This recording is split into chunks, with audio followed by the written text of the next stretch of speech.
So let's take a look at rewriting and finishing, because those are two parts of the same thing. One of the hardest things we have to do when we rewrite, and I highly recommend doing this, is leaving it alone. Not for a long time, not for months, but walk away. Stop at the moment where you feel like, I'm starting to not like this. This is starting to feel boring to me. I'm not sure this is any good. Stop. That's when you need to walk away. I have a big sign on my wall that says walk away, because if you don't, you'll start changing things that are good about the song. And then you'll lose what it was you loved when you started. You never want to lose that original inspiration, and sometimes we work a thing to death and we lose what it was we loved about it when we started. We never want to do that. Record it before you leave. Record a very, just a rough idea of the song. Speak it in time, in rhythm. If you have a rhythm in mind and you're just working on lyrics, speak it to the rhythm that you want. Sing it to a ghost song melody, or just speak it, and then walk away. But make sure that you record it first. Then get it out of your head. Watch TV, listen to other music, do whatever it takes to get it out of your head. And then come back. Once it's out of your head, come back and listen to it with fresh ears. And I just call that the fresh ears test, because you're going to be listening like a listener would. And that's what you want to do, is get out of your own head and listen like a listener would. Then you can find out whether or not the song is too complicated. Is it, the energy fall down at one point? If you're listening like a listener, as if this song is new to you, that's why you have to record it, is so that you can listen back. It doesn't work if you're sitting there playing guitar or keyboard or something. Then you're too involved in all those other things. You need to just be a listener, listen back to the song, and say, oops, here's where my energy fell out. Oops, that's where that chorus needs to have more contrast. I want to have more energy at the top of that chorus. Oh, the payoff line is weak. I'm not happy about that.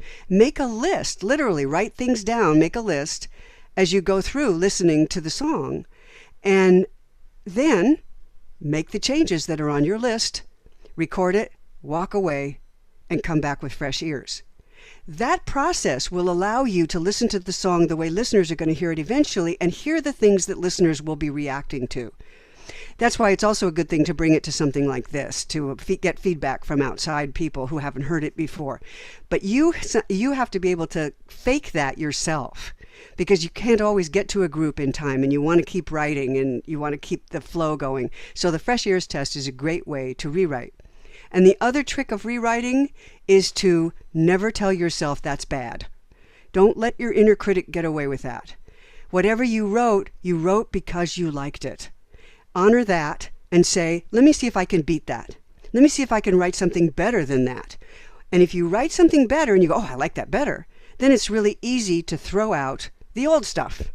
And at no time do you say to yourself, oh, I can't write, I'm terrible. I mean, we all do anyway, but at least you won't be encouraging your inner critic to hate what you do. You'll be saying, I like this better. Look how good I am. I'm going to replace that other line with this one that I like better. If you don't find something you like better, keep what you have. You can always go back to what you had because you've recorded it all the way along.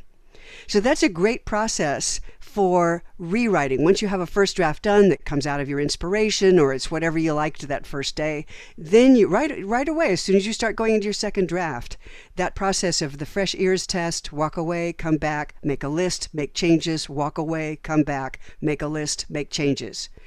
That's the process of the fresh ears test. And I just want to point out in the course, when you get to the week 4, if you haven't already, you're going to find a checklist for rewriting that'll walk you through that.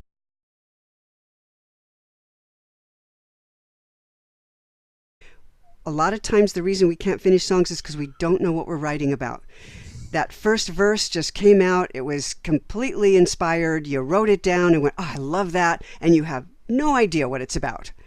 And that happens to everybody. We get those little gifts that our inspiration gives us, and we don't really want to look too closely. And sometimes that gift will take us all the way through the first chorus even. But boy, when you get to that second verse, you have got to know what you're writing about. So look at what you've written so far and identify the core idea. Ask yourself what you want to say about it. What's important about it? Why do you want to write about this idea? Or Ask yourself what listeners need to know in order to feel what you feel. Once you have your material, try organizing it using a common development path. You'll find a number of development paths in Section 2 of the course.